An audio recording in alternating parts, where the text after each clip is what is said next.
أعوذ بالله من الشيطان الرجيم بسم الله الرحمن الرحيم ألم يروا كم أهلكنا من قبلهم من قرن مكناهم في الأرض ما لم نمكن لكم وأرسلنا السماء عليهم مدرارا وجعلنا الأنهار تجري من تحتهم فأهلكناهم بذنوبهم وأنشأنا من بعدهم قرنا آخرين ولو نزلنا عليك كتابا في قرطاس فلمسوه بأيديهم لقال الذين كفروا إن هذا إلا سحر مبين وقالوا لولا أنزل عليه ملك ولو أنزلنا ملكا لقضي الأمر ثم لا ينظرون ولو جعلناه ملكا لجعلناه رجلا وللبسنا عليهم ما يلبسون ولقد استهزئ برسل من قبلك فحاق بالذين سخروا منهم ما كانوا به يستهزئون.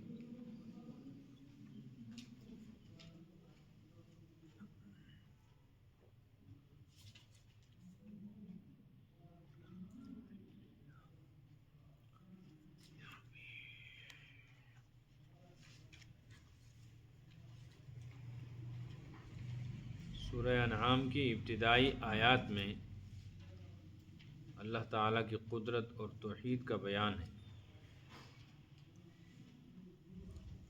اور اللہ کے سوا جتنے معبودان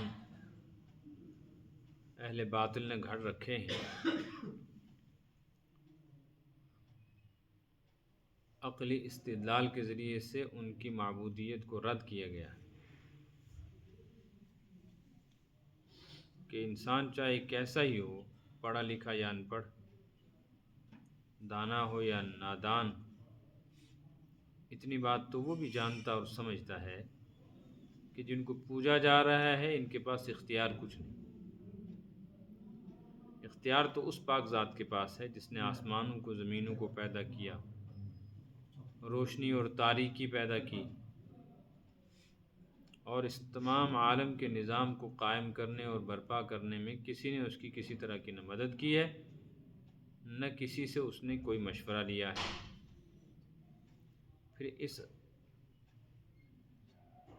عالم اکبر یعنی بڑی کائنات کے بعد ایک چھوٹی کائنات بنائی، انسان کو پیدا کیا. یہ خود عجوبہ روزگار ہے، سر سے لے کے پاؤں تک اس کا ظاہر و باطن، ایک ایک چیز اس کے جسم کی ایسی ہے کہ اگر اس پہ غور کرے تو انسان دنگ رہے کہ پوری کائنات مل کر بھی اللہ کے سوا یہ طاقت نہیں رکھتی کہ ایسی مخلوق یا ایسی چیز بنائے جیسا ایک انسان ہے. تو سب جانتے ہیں کہ انسان کی تخلیق میں، اس کی پیدائش میں کسی کا کوئی عمل دخل نہیں، حتیٰ کہ ماں باپ کو بھی کچھ پتہ نہیں کیا ہو رہا ہے. تو اللہ تعالیٰ جب اتنی قدرت والے ہیں، ایسے صاحب اختیار ہیں، قوت و طاقت جب ان کے پاس ہے تو حق انہی کا ہے کہ ان کی عبادت کی جائے، ان کے ساتھ کسی کو شریک نہ ٹھہرایا جائے. لیکن اس کے باوجود کافروں کا وتیرہ اور طریقہ یہ ہے بربہم یعدلون، اس مخلوق کو خالق کے برابر کر دیتے ہیں درجے میں. اور ثم انتم تمترون، اتنی ساری دلیلیں سامنے آ جانے کے بعد بھی شک و شبے میں مبتلا رہتے ہیں. اس پر ہونا یہ چاہیے تھا کہ ایک دم عذاب آتا اور تباہ اور برباد کر دیے جاتے. اب جب تباہی بربادی کی اور عذاب کی بات سامنے آتی ہے تو مذاق اڑاتے ہیں، کہتے ہیں یہ کیسے ہو سکتا ہے. ایک تو حق کو تسلیم نہیں کرتے، رکاوٹ بنتے ہیں. اس پر اگر عذاب کی بات اور وعید بتائی جاتی ہے تو اس کا مذاق اڑاتے ہیں، جیسے کسی سے کچھ ہو ہی نہیں سکتا، سب کچھ یہ خود کریں گے. تو پھر دعوت فکر دی گئی ہے ان آیات میں جو اب پڑھی گئیں. الم یروا کم اہلکنا من قبلہم من قرن، دیکھتے نہیں ہیں، ان کو آنکھیں نہیں ہیں، ان کے پاس عقل و شعور نہیں ہے، ان کو پتہ نہیں ہے کہ اللہ تبارک و تعالی نے ان سے پہلے اس زمین کے اوپر کیسی زبردست مخلوق کو پیدا کیا تھا. آج ہم ہیں، آج سے 100 سال پہلے ہم میں سے کوئی بھی نہیں تھا، اور 100 سال بعد ہم میں سے کوئی نہیں ہوگا. تو زمین و آسمان کا یہ نظام تو پتہ نہیں کب سے جاری ساری ہے، دیکھتے نہیں ہیں کما اہلکنا من قبلہم من قرن، ان سے پہلے ہم نے کتنے ہی قرنوں کو ہلاک کر دیا، یعنی تباہ و برباد کر دیا۔ قرن کے کیا معنی ہیں؟ قرن کا ایک مطلب ہے قوم اور جماعت، ایک نسل۔ تو کم اہلکنا من قرن کا مطلب ہوگا کتنی ہی نسلیں اور کتنی ہی قومیں اور کتنی فصلیں تباہ و برباد کر دی ہم نے۔ کیوں؟ اس لیے کہ ان نے بھی یہی کام کیا تھا، حق کی مخالفت، اللہ کی ناشکری اور باطل کے اوپر ڈٹے رہنے کی بغاوت، اس پر ان کو تباہ و برباد کیا گیا۔ کون سی وہ قومیں ہیں؟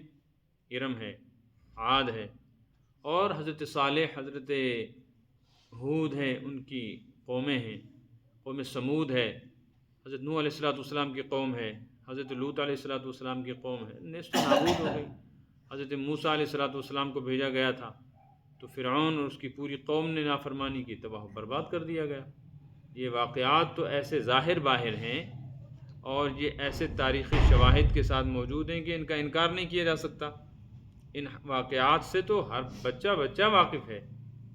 جس زمانے میں علم مرتب نہیں ہوا تھا اور کتاب موجود نہیں تھی اور درس و تدریس کی یہ صورت نہیں تھی جو آج ہے، اس زمانے میں بھی یہ واقعات جو حقیقت میں برپا ہوئے تھے، زبانی ایک نسل سے دوسری نسل تک پہنچتے گئے تو سب کو پتہ تھا کب کیا ہوا ہے۔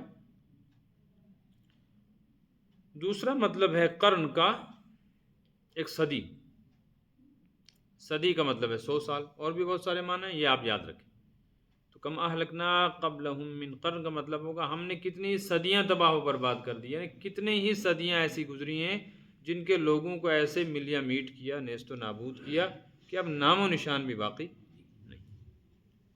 اچھا وہ کیا کوئی کمزور لوگ تھے، بے کس اور بے بس تھے کہ ان کی اللہ کے سامنے چلی نہیں، اور اب جو آ گئے ہیں تو یہ بڑے بہادر اور پہلوان ہیں؟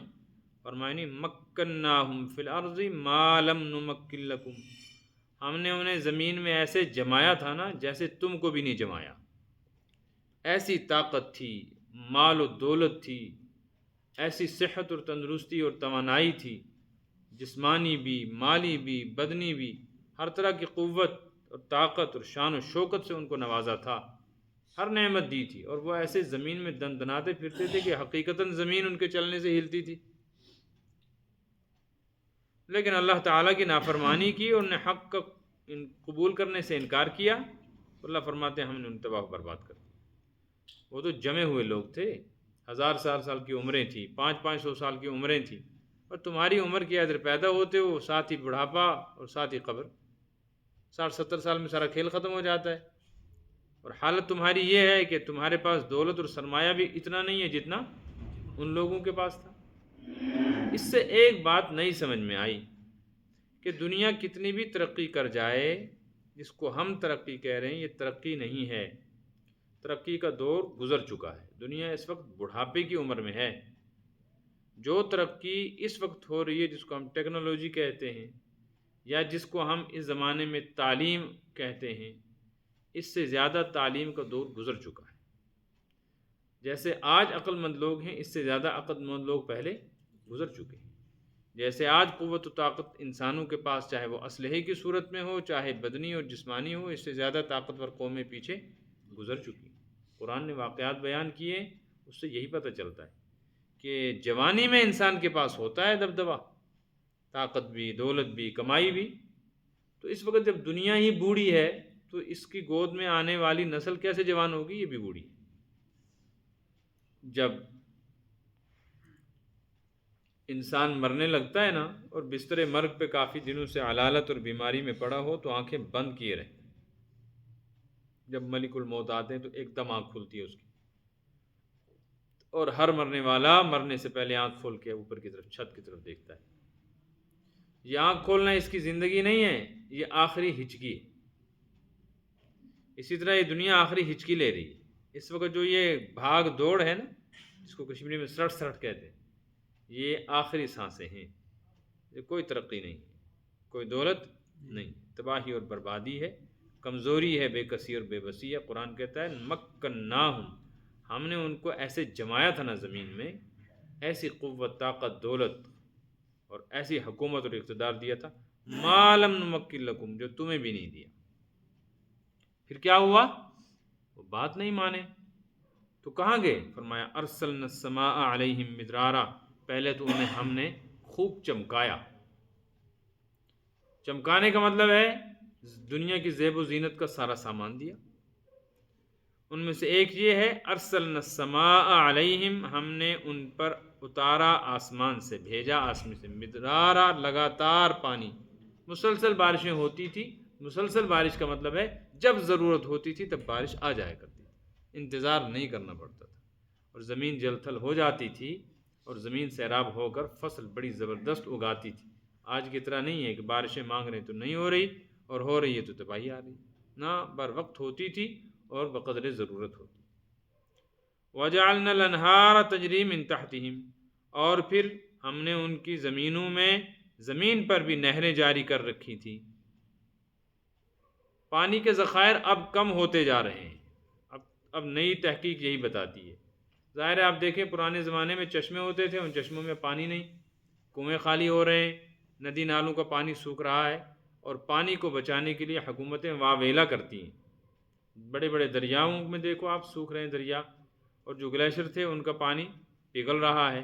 اس سے معلوم ہوا کہ دنیا اب پانی کی کمی کی وجہ سے سوکھتی جا رہی ہے۔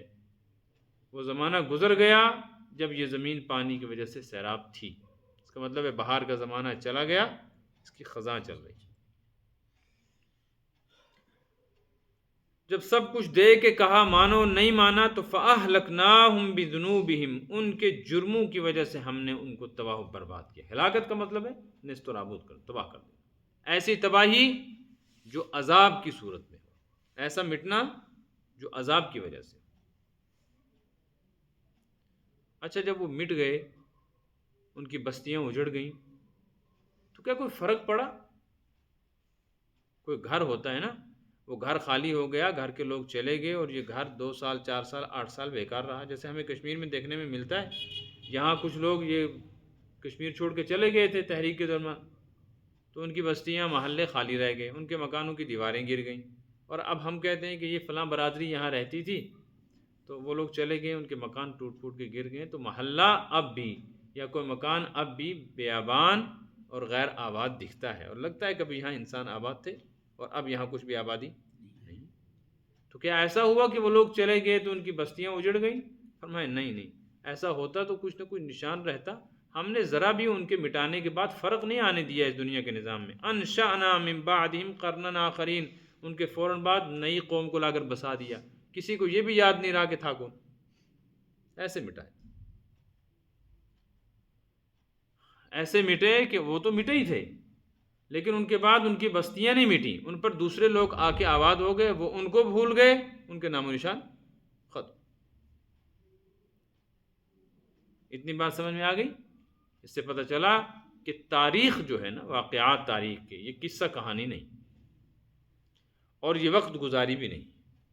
حضرت مفتی شفیع صاحب عثمانی رحمۃ اللہ علیہ نے اپنی کتاب تفسیر معارف القرآن میں اس کے ذیل میں یہ بات لکھی ہے کہ اس دور میں تاریخ اور پرانے لوگوں کے واقعات اور پچھلے زمانوں کے حالات صرف 2 چیزوں کے لیے رہ گئے ہیں: بچوں کو سلانے کے لیے۔ کہانیاں سناتی ہیں بوڑھی مائیں کہ بچہ سو جائے، پچھلے زمانے میں ایسا تھا، پھر ایسا ہوا، پھر ویسا ہوا، تو بچہ یہ سنتے سنتے سو جاتا۔ تو کہانی کس لیے سناتے ہیں؟ بچوں کو سلانے کی، ٹھیک اس لیے قوموں کو جگانے کی کہ ہو یہ سب کچھ ہو چکا ہے، کہیں ہم غفلت میں رہے تو ہمارے ساتھ بھی ایسا ہی ہو۔ یا پھر کہانی رہ گئی وقت گزاری کے لیے کہ چند دوست ملے تو کہانی سنا لیں کہ پہلے ایسا تھا، کشمیر میں یہ ہوا تھا، ہندوستان میں یہ ہوا تھا، تھوڑی دیر بیٹھے بات چیت کی، اٹھ کے چلے گئے، یعنی وقت پاس کر۔ تاریخ اس لیے نہیں ہے، تاریخ تو اس لیے ہے کہ وقت کو استعمال کیا جائے صحیح طریقے سے، اور سوئے ہوئے لوگ جاگیں۔ تو قرآن نے تاریخی واقعات جہاں بھی بیان کیے ہیں ان کو من وعن شروع سے آخر تک ترتیب کے ساتھ بیان نہیں کیا ہے، اس لیے کہ قصہ کہانی مقصود نہیں ہے۔ ان تاریخی حالات اور واقعات میں سے کسی ایک واقعے کا وہ ایک حصہ جس سے قرآن یہاں کوئی بات سمجھانا چاہتا ہے اتنا وہاں بیان کر دیا، دوسری جگہ ضرورت ہوئی تو وہاں کچھ حصہ بیان کر دیا، یا کسی واقعے کو، بڑی تاریخ کو، کسی بڑی آفت کو 1-2 لفظوں میں بیان کر کے اشارہ کر دیا کہ دیکھو یہ ہو چکا ہے، تم بھی ہوش کے ناخن لے لو۔ وَلَوْ نَزَّلْنَا عَلَيْكَ كِتَابًا، اچھا جب ان کو ہلاک کیا گیا ہے تو ان کو غور کرنا چاہیے کہ جب ہم سے پہلے یہاں کچھ لوگ تھے وہ گئے تو اب ہم بھی نہیں رہیں گے، جب انہوں نے نافرمانی کی ان کے ساتھ یہ ہوا تو ہمارے ساتھ بھی ایسا ہوگا۔ تو یہ تھا کہ تاریخی واقعات اور گزشتہ زمانے کے حالات کو پیش نظر رکھ کر اپنی عاقبت اور آخرت کو سنوارنے کی کوشش کرتے، لیکن کرتے نہیں ہیں، تو کوئی بات نہیں، جو ان کے ساتھ ہوا وہ ان کے ساتھ ہوا۔ اس کے بعد جو آیات آ رہی ہیں ان آیات کا ایک پس منظر ہے۔ بعض متعنت قسم کے لوگ، سرکش قسم کے لوگ حضرت نبی پاک صلی اللہ علیہ وسلم کے منہ چڑھ کر کہتے تھے کہ ہم تو آپ کی بات سنیں گے ہی نہیں، ہاں اگر کوئی فرشتہ آج آسمان سے آ جائے وہ اگر ہم کو سمجھائے تو ٹھیک ہے، پھر اس کی بات تو مانیں۔ آپ ہمارے یہاں پیدا ہوئے، ہم آپ کو جانتے ہیں، ہمارے علاقے کے رشتہ دار ہیں، تو آپ کی بات کو ہم تسلیم نہیں کرتے۔ وہ جیسے کشمیر میں کہتے ہیں نا، اپنا پیر ہلکا ہوتا ہے، بلا تمثیل نبیوں کے ساتھ بھی وہ لوگ یہی کام کرتے تھے، یہی معاملہ کرتے تھے، یا کہتے تھے کہ ٹھیک ہے ہم آپ کی بات تو مانیں گے، لیکن یہ جو تھوڑا تھوڑا آپ ہمیں بتاتے ہیں نا کہ قرآن نازل ہوا، یہ نہیں، آپ ایسا کریں کہ ان حالات اور واقعات کو اور ہماری ہدایت کو جس طریقے سے آپ لے کے چل رہے ہیں، بجائے اس کے اپنے رب سے دعا کریں کہ آسمان سے لکھی ہوئی کتاب، جیسے حضرت موسیٰ کو تورات اور حضرت عیسیٰ علیہ السلام کو انجیل ملی ہے، اس طرح قرآن بھی لکھی ہوئی ایک ساتھ آ جائے تو ہم اسے اپنے ہاتھ میں لیں گے، پڑھیں گے، آسمان سے اتری ہوگی تو انکار کی گنجائش نہیں رہے گی، پھر ہم مان لیں گے۔ سمجھ میں آئی بات؟ سمجھ میں آئی؟ اس پر یہ آیات نازل ہوئی۔ وَلَوْ نَزَّلْنَا عَلَيْكَ كِتَابًا فِي قِرْطَاسٍ، مانو جی ان لوگوں کے مطالبے پر ہم آسمان سے اتار ہی دیں کتاب، فی قرطاس، وہ بھی کاغذوں پہ لکھی ہوئی ہو، پرچوں پہ لکھی ہوئی کتاب ہو، جس کو یہ ہاتھ میں لیں، فَلَمَسُوهُ بِأَيْدِيهِمْ، پھر ہاتھ میں لیں، ہاتھ لگائیں اس کو، کیونکہ یہ جو زبانی بات ہے ان پہ کوئی یقین نہیں آتا، تو سوچتے ہوں کہ پتہ نہیں جادو کر کے ہماری نظر بند کر رکھی ہے۔ وہ تو جب کتاب ہاتھ میں ہوگی تو پتہ لگے گا کہ میں سویا ہوا نہیں ہوں، میں جاگ رہا ہوں، اور یہ بھی پتہ لگے گا کہ ہوائی باتیں نہیں ہیں بلکہ ہمارے ہاتھ میں اللہ کی کتاب موجود ہے جو آسمان سے اتری ہے۔ تو کیا اس وقت جو ایمان لے آئیں گے جیسے یہ کہتے ہیں؟ قرآن کہتے ہیں نہیں، یہ ایسے نالائق اور بدبخت ہیں، اگر ہم ان کے لیے اس طرح کتاب بھی آسمان سے اتاریں، پھر یہ اپنے ہاتھ میں لے کے دیکھیں بھی اور یقین بھی آ جائے کہ آسمان سے اتاری، تو پتہ کیا کہیں گے؟ لقال الذین کفروا، کافر تب بھی یہی کہیں گے، ان ھذا الا سحر مبین، یہ تو اور کھلا ہوا جادو۔ تب کہیں گے نہیں نہیں، پہلا جادو تو چھوٹا تھا، یہ جادو بڑا ہے، مانیں گے نہیں۔ اس سے پتہ چلا سرکش بندہ حق کو تسلیم نہیں کرتا تو وہ کسی بھی دلیل پر حق کو تسلیم نہیں کر سکتا ہے، لہٰذا اس کی منمانی دلیلیں دینے کی ضرورت نہیں۔ یہ ذمہ داری ہے ہی نہیں ہے کہ ہم دلیل دے کر دوسرے کو مجبور کر دیں حق پر آنے کے لیے، نہ، حق بات سامنے اس طرح بیان کر دو کہ سمجھنا آسان ہو جائے، اس کے بعد وہ سرکشی کی بنیاد پر، بغاوت کی بنیاد پر، ہٹ درمی اور ضد بندی کی بنیاد پر مجبور کرتا ہے کہ ایسے ایسے دلائل دو جن کا کوئی مقصد نہیں ہے۔ تو کیا کرنا چاہیے؟ قرآن کا انداز یہ ہے کہ جواب نہیں دینا چاہیے، چھوڑ دینا چاہیے ان کا، ورنہ وہی سب کچھ آ جانے کے بعد بھی وہی اپنی وہ مرغے کی ایک ٹانگ ہلاپیں گے کہ نہیں جی جادو ہے، نہیں ماننا ہے، اس میں یہ ہے، اس میں وہ۔ وقالوا، اور ایک جماعت ان میں سے یہ ہے جو یہ کہتی ہے لولا انزل علیہ ملک، کہ محمد صلی اللہ علیہ وسلم پر یا ان پر فرشتہ نازل کیوں نہیں ہوا آسمان سے، فرشتہ آتا اور وہ کہتا کہ ہاں جی یہ نبی ہیں اور ان کی بات مانو، پھر ہم بات مان لیں، یا فرشتہ آ کر کہتا کہ اللہ نے مجھ کو بھیجا ہے ہدایت کا پیغام لے کر، تم بات مانو، تو ہم مان لیتے۔ اللہ فرماتے ہیں ان پاگلوں کو سمجھ میں نہیں آتی۔ اعتراض کس چیز پر ہے؟ اعتراض ان کو اس پر ہے کہ محمد صلی اللہ علیہ وسلم انسان ہے، لہٰذا اس وجہ سے ہم بات نہیں مانتے، تو کون لانا چاہیے؟ فرشتہ۔ اگر ہم فرشتے کو بھیجتے، ولو انزلنا ملکن، اگر ہم فرشتہ ہی نبی بنا کر بھیجتے تو دو صورتیں تھیں، یا تو فرشتوں کو بھیجتے فرشتے کی اپنی شکل میں، تو اس کو تو دیکھ کر ہی مر جاتے، اتنا برداشت کہاں کرتے فرشتے کو دیکھتے، اتنی ہمت اور سکت کس کے پاس ہے کہ اس نورانی مخلوق کو دیکھے اور پھر برداشت؟ انسانوں کا حال ہے دیو کو، جن کو دیکھ کر مر جاتا ہے نا، رات کو اپنا سایہ اچانک دیکھتا ہے، اس کو دیکھ کر ہارٹ اٹیک ہو کے مر جاتا ہے۔ تو فرشتے کو دیکھ کر برداشت کر سکتا ہے کوئی؟ اس سے پتہ چلا فرشتے کو عام آدمی. اب جو ویڈیو کے اندر خانہ کعبہ کے اوپر آپ کو نظر آتا ہے وہ ایک فرشتہ جا رہا ہے آ رہا ہے، یہ سب موبائل کی کارستانی، کمپیوٹر کی. کوئی فرشتہ نظر نہیں آتا. قرآن کہتا نہیں نظر آ سکتا، آئے گا تو برداشت نہیں کرو. ہاں فرشتہ نظر تو نہیں آتا غیر نبی کو، فرشتہ غیر نبی کے دل کے اندر خیر کے الہامات ڈالتا رہتا ہے، ساتھ رہتا ہے، اور نیک کاموں میں اس کی مدد کیسے کرتا ہے؟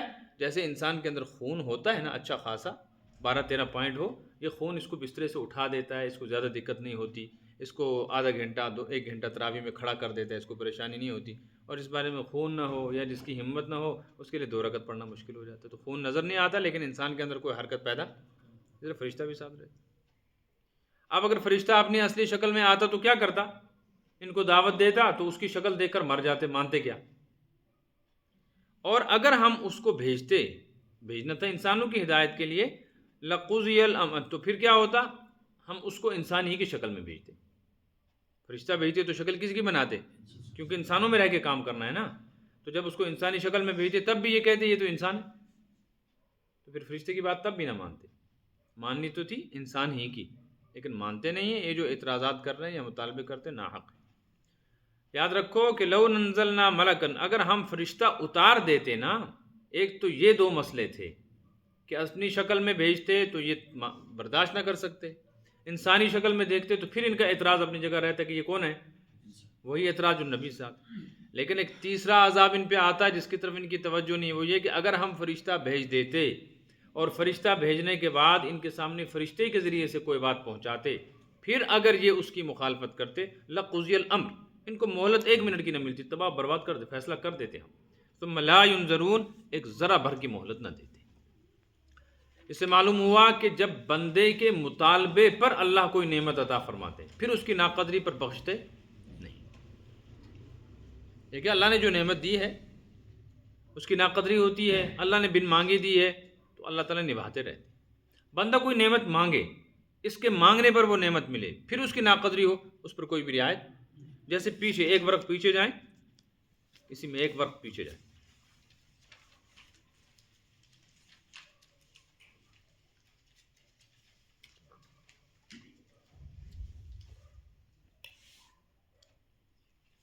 اذ قال الحواریون یا عیسی ابن مریم هل يستطيع ربك ان ينزل علينا مائدة من السماء قال اتقوا الله ان كنتم مؤمنین. حواریوں نے حضرت عیسیٰ سے کہا تھا اپنے رب سے دعا کریں کہ آسمان سے ہمارے لیے بنا بنایا کھانا آئے. اللہ نے فرمایا ہم یہ نازل کر سکتے ہیں. دیکھو اب ورق پلٹو، 1 ورق، اب دیکھیں اوپر. قال اللہ انی منزلها علیکم فمن یکفر بعد منکم فانی اعذبه عذابا لا اعذبه احدا من العالمین. اللہ نے فرمایا انی منزلها علیکم، میں نازل تو کر سکتا ہوں تم پر آسمان سے بنا بنایا کھانا، دسترخوان اور طباق اور پلیٹیں اور برتن اور ان میں پکی ہوئی چیزیں، یہ تو تمہارے لیے اتارنا ہمارے لیے کوئی مسئلہ. لیکن یاد رکھو فمن یکفر بعد منکم، اس کے بعد اگر کسی نے ناشکری کی اور بات نہیں مانی، فإنی اعذبہ عذابا، ایسی سزا دوں گا، لا اعذبہ احدا من العالمین، جو دنیا میں جہان میں کسی کو دی نہیں ہوگی. تو ایک یہ مسئلہ ہے کہ اگر ان کے مطالبے پر فرشتے کو بھیج دیا جائے تو پھر یہ منمانیاں جو کرتے ہیں نا، اگر ایک ذرا بھی مخالفت ہو جائے تو فرشتہ تو نیست و نابود کر کے چلا جائے گا ان کو. وَلَوْ جَعَلْنَاهُ مَلَكًا، لیکن اگر ہم نے کسی فرشتے کو ان کی ہدایت کے لیے نبی بنا کر بھیجنا بھی ہوتا، لَجَعَلْنَاهُ رَجُلًا، تو اس کو انسانی شکل میں ہی بھیجتے چونکہ انسانوں کی ہدایت کے لیے بھیجنا تھا. وَلَلَبَسْنَا عَلَيْهِمْ مَا يَلْبِسُونَ، تو جو چیز اس وقت ان کے لیے مشتبہ ہے نا، یہ اور مشتبہ رہتی، جس میں ان کو ابھی شبہ ہے پھر بھی یہ شبہ باقی رہتا. جس ادھیڑ بن میں لگے ہیں یہ اور بڑھا دیتے ہم، کیونکہ فرشتہ آتا تھا تو نہیں، وہ انسان تھا کیا؟ فرشتہ. اور شکل کس کی ہوتی؟ تو وہ تو سمجھ میں نہ آتا کہ یہ انسان ہے. ابھی تو ایک چیز ہے نا انسان ہے، پھر ان کو سمجھ میں نہ آتی یہ انسان ہے یا فرشتہ، تو اور پریشان رہتے. یہ سب تفصیل آ جانے کے بعد حضرت نبی پاک صلی اللہ علیہ وسلم کو بڑا دکھ ہوا. اتنی واضح دلیلیں آ جانے کے بعد اور ایسی تبلیغ کے بعد بھی یہ لوگ بات نہیں مانتے اور مذاق اڑاتے ہیں. کبھی کہتے ہیں فرشتہ کیوں نہیں آیا، کبھی کہتے ہیں غریب ہے، اگر یہ اللہ کا نبی ہے تو اس کے ساتھ خزانے کیوں نہیں چلتے.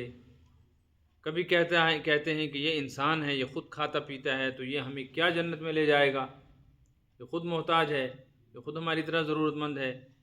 کبھی کچھ کہتے تھے تو کبھی کچھ کہتے تھے، حق کا انکار کرتے تھے۔ چونکہ آپ کے دل میں فکر تھی، ایسی باپ کے دل میں اپنی اولاد کی محبت نہیں ہوتی، اس کے مستقبل کی فکر نہیں ہوتی جیسی فکر نبی کو اپنی امت کے بارے میں ہوتی ہے۔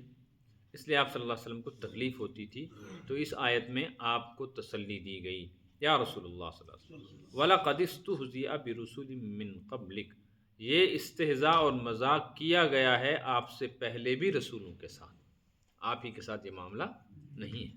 یہاں جو بھی آیا نا، قوموں نے ان کے ساتھ ایسا ہی کیا، اور ان نبیوں نے ہمت اور حوصلے کے ساتھ کام کیا، برداشت کیے تانے، اور ان کے مذاق کو سہتے رہے، لیکن حق بات پہنچاتے رہے۔ آپ تو نبیوں کے سردار ہیں، آپ کا مشن بھی یہی ہے، آپ بھی زیادہ اپنے اوپر بوجھ نہ لیں، بلکہ بات کرتے رہیں، بتاتے رہیں، سمجھاتے رہیں۔ مانتے ہیں تو ٹھیک، نہیں مانتے تو ان کے مذاق کی وجہ سے پریشان نہ ہوں آپ۔ یہ آپ کا مذاق اڑاتے ہیں، انسلٹ کرتے ہیں، آوازیں کستے ہیں، تانے دیتے ہیں، تو کوئی بات نہیں، کرنے دیں۔ کب تک کریں گے؟ فحاق بالذین سخروا منہم ما كانوا به یستہزئون، پہلے نبیوں کے ساتھ جو لوگ مذاق کرتے تھے، سخروا منہم، جس نے مذاق کیا، حاق بالذین سخروا، عذاب نے ان کو پکڑ کے تباہ کر دیا، ان کو بھی عذاب آ کے تباہ کر دے گا۔ تھوڑا سا انتظار ہے، اللہ اپنے بندوں سے محبت کرتے ہیں تو اللہ موقع دے رہے ہیں کہ چلو آپ نہیں، کل نہیں پرسوں، پرسوں نہیں ترسوں، حالانکہ وہ جانتے ہیں کون مانے گا کون نہیں مانے گا۔ لیکن اس میں حکمت یہ ہے کہ کسی کے لیے ہدایت مقدر ہے، اس کا بھی وقت نہیں ہے، تو جلد بازی نہیں کرنی چاہیے، اس کو ابھی تھوڑا سا موقع دینا چاہیے۔ بیماری ایسی ہے کہ اس کو ایک دم ہاسپٹل سے روانہ مت کرو، اس کو 2 دن کی جگہ 4 دن، 4 دن کی جگہ ہفتے کی جگہ مہینہ ہاسپٹل میں رکھو۔ ڈاکٹر کی ہمدردی یہی ہے، وہ جانتا ہے کہ ابھی اس کو ضرورت ہے ڈاکٹر کی زیر نگرانی رہنے کی، ابھی گھر بھیج دیں گے تو نقصان ہو جائے گا۔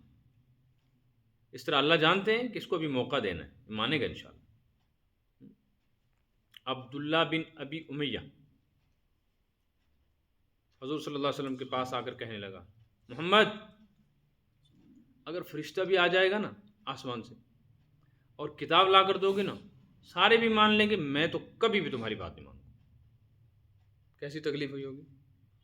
اگر عذاب آتا تو مارا جاتا نا، وقت گزر گیا، چلتے رہے۔ ایک وقت ہوا یہی مسلمان ہوئے اور طائف کی جنگ میں شہید ہو گئے۔ اس سے پتہ چلا جس کی قسمت میں ہدایت ہے اس کے لیے بھی دعا اور انتظار کرنا چاہیے، اور جس کی قسمت میں ہدایت نہیں ہے اس کو کیوں موقع دیا جا رہا ہے؟ اس کو اس لیے موقع دیا جا رہا ہے کہ کل قیامت کے دن یہ نہ کہے کہ مجھے اگر تھوڑا سا اور موقع دیا ہوتا تو میں قبول کرتا، آپ نے تو مجھے جلدی ہلاک کر دیا۔ اتمام حجت ہو جائے تاکہ کل قیامت کے دن کوئی بات نہ کہہ سکے، کوئی عذر پیش نہ کر سکے۔ لقد استہزئ برسل من قبلک، آپ سے پہلے بھی رسولوں کے ساتھ استہزاء اور مذاق کیا جاتا رہا ہے۔ فحاق بالذین سخروا منہم ما كانوا به یستہزئون، تو پکڑ لیا ان کو عذاب نے جو ان مذاق کرنے والوں میں سے ٹھٹھا کرتے رہتے تھے۔ قل، آپ کہہ دیجئے ان سے بھی، سیروا فی الارض، ذرا جاؤ زمین میں دیکھو جا کر، اللہ کی زمین بڑی وسیع، ایران میں، توران میں، افریقہ میں، امریکہ میں، عرب میں، عجم میں، چین میں، جاپان میں، ساری دنیا میں گھومو، صحراؤں میں دیکھو، سمندروں کے کنارے جا کے دیکھو، بستیوں اور شہروں کو دیکھو، یہ سب کچھ ایسے تو نہیں تھا نا، تبدیلیاں ہو گئیں۔ جہاں آبادیاں تھیں وہ ویرانے بن گئے، جہاں ویرانے تھے وہ آبادیاں ہو گئیں۔ جو آبادیاں ہیں یہ ہم سے پہلے کسی اور نے آباد کر رکھی تھی، وہ چلے گئے، اب ہم آ گئے، ہمارے بعد کوئی اور ہوگا۔ یہ ذرا غور و فکر کرو، یہ نظام چل رہا ہے، اس میں کسی کا عمل دخل نہیں ہے، تم سے پہلے بھی بڑے ڈھیر لوگ آ رہے ہیں۔ ہوا کیا؟ ثم انظروا کیف کان عاقبۃ المکذبین، پھر دیکھو، ذرا غور کرو۔ نظر کے معنی آتے ہیں ایسا دیکھنا جس میں غور و فکر بھی ہو۔ ایک ہے بصر، دیکھنا، میں نے پڑھا نہیں کہیں، میرے ذہن میں یہ بات آئی ہے، غلط بھی ہو سکتی ہے، میرے ذہن میں یہ بات آئی، ممکن ہے صحیح بھی ہو، کہ دیکھنے کے لیے عربی میں بہت سارے الفاظ استعمال ہوتے ہیں، ایک نظر ہے، ایک بصر ہے۔ اللہ بصیر، اللہ دیکھتا ہے، اور ہم کہتے ہیں نظر کرو، دیکھو، نظر کمزور ہو گئی، بصارت کمزور، سنتے ہیں نا، کہتے ہیں، تو نظر اور بصارت کہتے ہیں دیکھنے کو۔ غور و فکر کے ساتھ جو چیز دیکھی جاتی ہے اس کو کہتے ہیں نظر، اور بغیر غور و فکر کے جو چیز دیکھی جاتی ہے اس کو کہتے ہیں بصر۔ اللہ کو غور و فکر کرنے کی ضرورت نہیں نا، اس لیے یہ نہیں کہیں گے اللہ نظر کرتا ہے، اللہ اللہ بصیر کہیں گے، اللہ کو نظیر نہیں کہیں گے دیکھنے والا. اور ہم جو ہیں ہم نظر بھی کرتے ہیں اور غور و فکر سے دیکھتے بھی ہیں، اس لیے ہماری نگاہ کو نظر بھی کہیں گے، بصر بھی کہیں گے. تو اللہ فرماتے فن ضرو تم منظرو، ذرا غور و فکر کے ساتھ دیکھو نا، ایسے سرسری نظر سے مت دیکھو. کسی بستی کو جا کر دیکھو نا، یہ اتنا بڑا شہر آباد ہے، یہ سری نگر آج سے 200 سال پہلے تو اتنا بڑا نہیں تھا. جب یہ اتنا بڑا نہیں تھا تو چھوٹا تھا، لیکن کچھ لوگ یہاں تھے، وہ کہاں ہیں؟ یہ جو ہمارے گاؤں کی نئی آبادی کالونی وہاں بن گئی ہے آگے بنگام کی طرف، پہلے تو نہیں تھی نا یہ. آج سے 50 سال پہلے یہ خالی جگہ تھی، تو یہاں کچھ لوگ رہتے ہوتے تھے، وہ کہاں گئے اور یہ کہاں سے آ گئے؟ تو لوگوں کے جانے کی وجہ سے جگہ خالی ہوئی تھی، تو علاقہ غیر آباد ہونا چاہیے تھا. لوگ مر رہے ہیں لیکن آبادیاں گھٹ نہیں رہی، بڑھ رہی ہیں. اس سے پتہ چلا ہمارے جانے سے بھی دنیا میں کوئی فرق پڑنے والا. تو آپ ذرا غور و فکر کرو. کئی فقان عاقبۃ المکذبین، جھٹلانے والوں کا انجام کیا ہوا؟ جو ان کا انجام ہوا ہے تمہارا بھی ہو جائے گا. جیسے دنیا میں نیست و نابود ہوئے، کل قیامت کے دن میں نیست و نابود ہوئے. صدق اللہ العلی العظیم. اللهم آنس وحشتنا في قبورنا وارحمنا بالقرآن العظيم. اللهم اجعل القرآن ربيع قلوبنا ونور صدورنا وجلاء أحزاننا وذهاب همومنا وغمومنا وضياء أبصارنا. اللهم إنا نسألك الأمن والأمان والإيمان، ونسألك الصحة والسلامة والإسلام. يا قوي يا متين يا ذا القوة المتين، على أداء الحق ولا يقدر بهما علينا مرض ولا يغلب بهما علينا برحمتك يا أرحم. اچھا محترم حضرت فرمائے موبائل میں جو قرآن ہوتا ہے نا